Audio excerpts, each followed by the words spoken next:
जब प्रयागराज के महाकुंभ में भगदड़ मची थी, तब वहां के मुसलमानों ने गंगा जमुनी तहजीब का परिचय देते हुए पीड़ितों की मदद की। जब प्रशासन यह मानने को ही नहीं तैयार था कि किसी की मौत हुई है, जब मुख्यमंत्री आदित्यनाथ से लेकर पुलिस कोई भी मानने को तैयार नहीं था, तब इमाम बाड़ों में, मस्जिदों में, तमाम धार्मिक स्थलों में मुसलमानों ने हिंदुओं की मदद की। इसीलिए प्रयागराज को गंगा जमुनी तहजीब की एक मिसाल समझा जाता है दोस्तों। और आज मैं आपके सामने दैनिक भास्कर की रिपोर्ट पेश करना चाहता हूं। खूबसूरत मिसाल दोस्तों।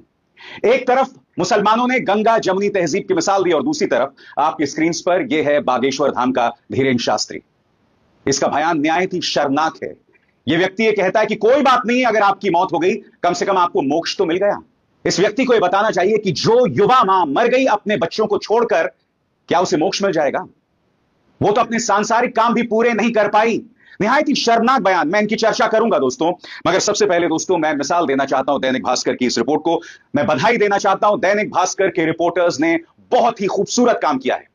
दैनिक भास्कर वो मंच था दोस्तों जिन्होंने शुरू से ही लगातार बदइंतजामी पे रिपोर्टिंग की, और मुझे जो जानकारी मिल रही थी वो दैनिक भास्कर की बदौलत मिल रही थी। बाकी तमाम पत्रकार जो हैं वो हादसे के बाद जागे, वरना हादसे से पहले वो भी जय जय मोदी और जय जय योगी कर रहे थे। सबसे पहले दोस्तों देखिए दैनिक भास्कर की रिपोर्ट जो बताती है प्रयागराज की गंगा जमुनी तहजीब के बारे में और किस तरह से मुसलमानों ने दिल खोलकर मदद की पीड़ित हिंदुओं की। खबर आपके सामने है। महाकुंभ भगदड़, मुसलमानों ने मदद की, खोली मस्जिदें, 25,000 को बिस्तर रजाई दी, भोजन कराया, बोले श्रद्धालु हमारे मेहमान। दैनिक भास्कर अपनी रिपोर्ट में क्या कहता है मैं आपको पढ़ के सुनाना चाहता हूं। यह वो वक्त था जब श्रद्धालुओं के लिए की गई व्यवस्थाएं ध्वस्त हो गईं। श्रद्धालुओं की एंट्री रोक दी गई थी, जो जहां था वहीं पर रोका गया। ऐसे में 29 जनवरी को जनसेनगंज रोड समेत 10 से ज्यादा इलाकों के मुसलमानों ने बड़ा दिल दिखाया। 25 से 26 हजार श्रद्धालुओं के लिए मस्जिद, मजार, दरगाह, इमाम बाड़े और अपने घरों के दरवाजे खोल दिए गए। लोगों के रुकने की व्यवस्था की, उन तक भोजन और चाय पानी पहुंचाया, जिन्हें दवा की जरूरत थी उनकी तीमारदारी की। इस तरह से गंगा जमुनी तहजीब की उन्होंने मिसाल दी और मुसलमानों के प्रवेश में महाकुंभ में रोक लगा दी गई थी। सबसे बड़ी बात यह धमकी भी दी गई थी कि अगर आप गाड़ी लेकर आएंगे और अगर उस गाड़ी का ड्राइवर मुसलमान होगा तो उसके सुरक्षा की जिम्मेदारी उसकी खुद की होगी या आपकी होगी। इस तरह से नफरत। मगर आज वो मुसलमान मदद कर रहे हैं। सबसे पहले इमाम साहब किस तरह से पानी बांट रहे हैं दोस्तों, इसका वीडियो देखते हैं। ये वसीउल्लाह साहब की मस्जिद के इमाम साहब अमीन साहब जो है यहाँ पे पानी बांट रहे हैं। वसीउल्लाह साहब की मस्जिद के इमाम साहब जो है यहाँ पे लोगों को पानी बांट रहे हैं। ऐसी आपको ढेरों तस्वीरें, ढेरों वीडियोस मिलेंगे और मैं आपको बतलाना चाहता हूं कि किस तरह से इन्होंने गंगा जमुनी तहजीब की मिसाल दी। दैनिक भास्कर क्या कहता है आपकी स्क्रीन पर। श्रद्धालुओं को 29 जनवरी की रात भी सड़क पर ही काटनी थी। ऐसे में प्रयागराज के मुसलमानों ने गंगा जमुनी तहजीब की मिसाल दी। मेला क्षेत्र से 10 किलोमीटर दूर खुलदाबाद सब्जी मंडी मस्जिद, बड़ा ताजिया इमाम बाड़ा, हिम्मतगंज दरगाह और चौक मस्जिद में लोगों को ठहराया गया। इसकी कुछ तस्वीरें और वीडियो भी सामने उभर कर आए हैं। मुस्लिम समुदाय के मोहल्ले नखास कोहना, रोशनबाग, हिम्मतगंज, खुलदाबाद, रानी मंडी, शाहगंज के लोगों ने अपने घर में श्रद्धालुओं को ठहराया, उन्हें चाय नाश्ता कराया, खाना खिलाया। इन मोहल्लों में रात में भंडारा चलाया गया। श्रद्धालुओं को हलवा पूड़ी और खाने के सामान भी बांटे गए। यह खबर पढ़ते पढ़ते मेरी आंखों में आंसू हैं दोस्तों, क्योंकि लोग कितनी कोशिश कर रहे हैं हम सबको बांटने की, मगर बार बार इस तरह की मिसाल सामने उभर कर आती है जब यह देश इस बात का परिचय देता है कि बांटने वाले जितना बांटें, चाहे तुम जितना चिल्लाओ, बटेंगे तो कटेंगे। मगर इस तरह की मिसाल सामने उभर कर आती रही। एक बार फिर दैनिक भास्कर को बधाई और मैं चाहूंगा आप इस रिपोर्ट को देखिए दोस्तों। देखिए किस तरह से प्रयागराज के मुसलमानों ने हमारे हिंदुओं के लिए किस तरह से उनकी मदद की। देखिए महाकुंभ में मची भगदड़, संगम क्षेत्र में हर तरफ बिखरा सामान, पुलिस और रेस्क्यू टीमें घायलों को अस्पताल पहुंचाने में जुट गई। ये वो वक्त था जब प्रयागराज में श्रद्धालुओं के लिए की गई व्यवस्थाएं ध्वस्त हो गई। ऐसे समय में राम की मदद को रहीम सामने आए। मुस्लिम समुदाय के लोगों ने मस्जिद, मजार, दरगाह से लेकर हिंदू भाई बहनों के लिए घरों के दरवाजे खोल दिए। रात में ही लोगों तक खाना और चाय पहुंचाई गई। जिन्हें दवा की जरूरत थी उनकी तीमारदारी भी की गई। जिस तरीके से देख रहे थे कि हर लाखों करोड़ों लोग की एक भीड़, एक जत्था चला आ रहा है, तो मुसलमान भाई को रात को लगा कि इनको बहुत तकलीफ है और पूरी तरीके से वहां पे उनके लिए दही का इंतजाम किया गया, उनके लिए बिस्तर का इंतजाम किया, उनके लिए चाय पानी नाश्ता, उनके भंडारे का, उनके खाने का इंतजाम किया गया। पूरी तरीके से इलाहाबाद प्रयागराज के लोगों ने दिल खोलकर कुंभ में आए श्रद्धालुओं का स्वागत किया, खैर मकदम किया, इस्तकबाल किया। एक तरफ ये तस्वीर थी दोस्तों और दूसरी तरफ यह वीडियो जो वायरल हो चुका है, जिसपे अखिलेश यादव ने भी तीखी टिप्पणी की है। आप देख सकते हैं पुलिस किस तरह से लोगों के लिए जो खाना बन रहा है, जो महाराज खाना बना रहे हैं, उस पर मिट्टी डाल रहे हैं। हालांकि इस पुलिस वाले को बाद में सस्पेंड कर दिया गया। एक तरफ मुसलमान जो है गंगा जमुनी तहजीब का परिचय देकर मदद कर रहे हैं, और दूसरी तरफ यहां पर देखिए मिट्टी डाली जा रही है। क्या हो रहा है साहब? इंतजार कीजिए अखिलेश यादव ने किस तरह से प्रहार किया है, और मुख्यमंत्री आदित्यनाथ की इस्तीफे की बात की है संतों के सहारे। मगर मैं एक व्यक्ति का बयान मैं आपको सुनाना चाहता हूं। यह है बागेश्वर धाम के धीरेन शास्त्री। पहले सुनिए ध्यान से कह क्या रहे हैं। कहते हैं वो लोग मरे नहीं है, उन्हें मोक्ष मिला है। यह बयान है उनका। विस्तार से ध्यान से सुनिए ये सज्जन क्या कह रहे हैं। हमने कहा देश में प्रतिदिन लोग मर रहे हैं और करोड़ों लोग मर रहे हैं। कुछ दवा के बिना मर रहे हैं और कुछ स्वास्थ्य की व्यवस्था के बिना मर रहे हैं। कुछ हार्ट अटैक से मर रहे हैं। निश्चित रूप से ये जो घटना हुई है वो निंदनीय हुई है और बहुत विचित्र हुई है। एक बात बोले, ये महाप्रयाग है और मृत्यु सबकी आनी है, एक दिन मरना सबको है। पर कोई गंगा के किनारे मरेगा तो वो मरेगा नहीं, मोक्ष पाएगा।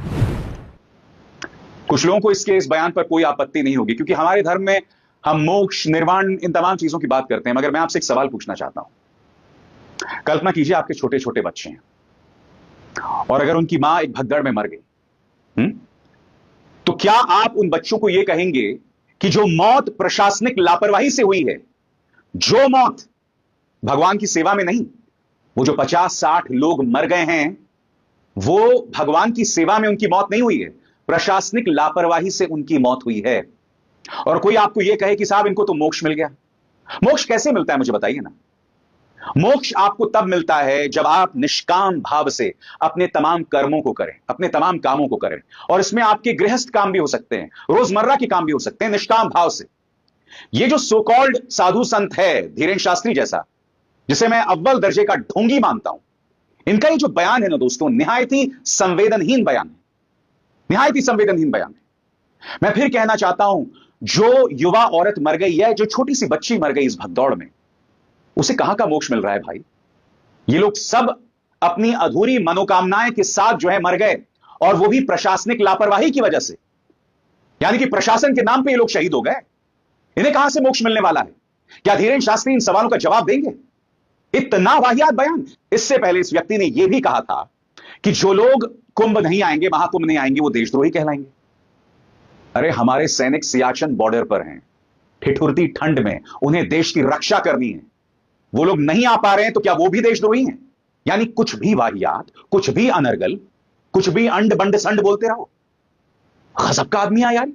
बहरहाल दोस्तों, अखिलेश यादव ने कहा है कि स्वामी अविमुक्तेश्वरानंद जो हैं, वो मुख्यमंत्री आदित्यनाथ की इस्तीफे की मांग कर चुके हैं।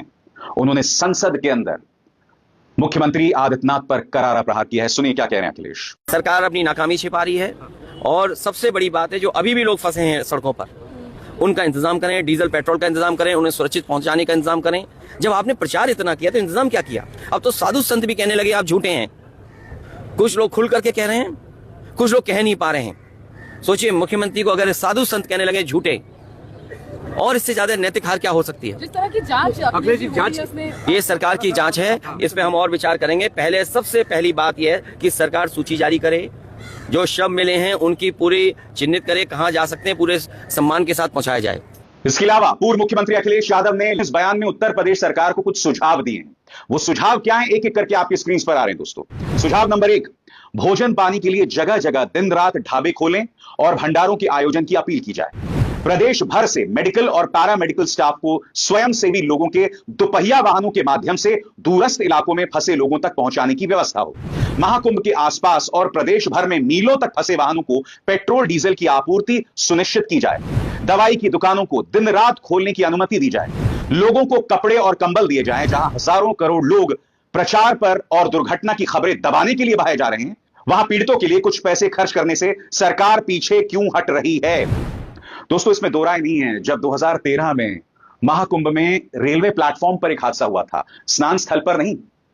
कहने को ये केंद्र सरकार की जिम्मेदारी थी, मगर मैं नहीं भूला, आप और हम, मैं बतौर पत्रकार, आप बतौर नागरिक, उस वक्त अखिलेश यादव से सवाल पूछ रहे थे। उस वक्त ये शख्स यानी आजम खान इंचार्ज मंत्री थे। कम से कम हमें यह पता था कि इंचार्ज कौन है। और तब मैं नहीं कहता हूं, सुनिए खुद एक साधु ने आजम खान के बारे में क्या कहा था। सुनिए, ये बयान मैं आपको पहले सुना चुका हूं, फिर से सुनिए। बात और बता दूं, 2012-13 का कुंभ मैंने देखा और उस समय आजम खां मेला के प्रभारी हुआ करते थे। मेला में कोई गड़बड़ हो गई तो आजम खां संतों के सामने हाथ जोड़ के खड़े हो गए। वो दूसरे संप्रदाय के थे, वो सपा के थे, वो मुसलमान थे, लेकिन संतों के साथ उन्होंने हाथ जोड़ के माफी मांगी और उन्होंने कहा, संतों आपको कोई दिक्कत नहीं होगी, हमसे गलती हुई, हम क्षमा चाहते हैं। और आपको आश्चर्य बता दूं, आज तो पता ही नहीं लग रहा है कि मेला प्रभारी कौन है। मेला प्रभारी तो मिलता ही नहीं। यानी कि जवाबदेही थी। आज अखिलेश यादव नेता विपक्ष होते हुए भी कुछ संवेदनशील सुझाव दे रहे हैं, मगर जो मुख्यमंत्री मौत के आंकड़ों को स्वीकार करने को तैयार नहीं थे 17 घंटों तक, क्या वो इन सुझावों को मानेंगे? यह सवाल है अपने आप में दोस्तों, और इन सवालों से नहीं बचा जा सकता। 26 फरवरी तक आयोजन होगा महाकुंभ का। इस पूरे आयोजन में 40 करोड़ श्रद्धालु आएंगे, लेकिन तैयारी हमारी होगी 100 करोड़ श्रद्धालुओं की व्यवस्था के लिए। बहरहाल, जब से यह हादसा हुआ है 29 जनवरी से मेरा दिल उदास है दोस्तों, दिल बहुत उदास है। और जब मैं इस तरह की मिसालें देखता हूं ना, कि जब एक दूसरा नागरिक आपकी मदद करे, गंगा जमुनी तहजीब की ढेरों मिसालें जब सामने उभर कर आती है ना, तो हल्का सा मरहम दिल पर जरूर लगता है। यह कहने को एक छोटी सी मिसाल है, हालांकि 25,000 लोगों को मदद पहुंचाई गई है, जैसा कि दैनिक भास्कर दावा कर रहा है। मगर मैं कहता हूं दोस्तों, अगर 10-12 लोगों को भी मदद पहुंच जाए तो क्या है, दिल से दुआएं तो निकलेंगी ना ऐसे लोगों के लिए। पुण्य ही तो आप कमाओ।